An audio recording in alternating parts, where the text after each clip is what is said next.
सकाल सकाल सुंदर प्रकार पान देखा जस्ट आम भोजन भोजन कर गाँव को आज पे सब प्रोग्राम कले माछ धरी ए जिन कम ता ना तो फिलहाल जाने जस्ट आपको नहीं माछ धरी फिलहाल गाँ पिला सब रुंड होगी आसले खाली धीरे आसले आज माछ धरवा नई पूरा खाली कर देखो केते पिला सब अंटर गामुछा वाला भिड़ी से गले माछ आम चलते मार्केट गला आउ जन लोक भी जाऊँ से जिन धरिकी जस्ट आज माछ से गले लेट है से सैकल उड़े जाऊँ देखिए ये माछ धरती ना कादुआ पंका नटपट है माछ ने देशी माछ खाए मजा खैर आम तो पहले गुदाम पूरा गुदाम भी जबरा जाऊँ ताती पूरा गुदाम आई पूरा गाड़ी से ताती आई पूरा आमलेट बन पचा फिलहाल जस्ट दुकान आसला ठंडा पीवा ताती आराम मिले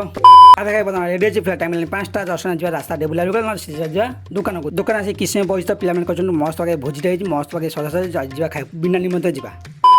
जा तो बता रेडी फिलहाल भोजी खाए फिर जस्ट 3टा गाड़ी 6 जन पिला जाऊँ जस्ट किसी न भाई जाऊँ भोजी खा जस्ट पहुँची गलु के खुशी जान तार जस्ट भोजी खाए ना जस्ट आम ठिया हो कम भोजबार जस्ट आम भिड़ मजे ठिया लोक बिना निमंत्रण जस्ट चल जा संभावना खाଇବା जस्ट खाଇବା भल लगे तो लाइक करना।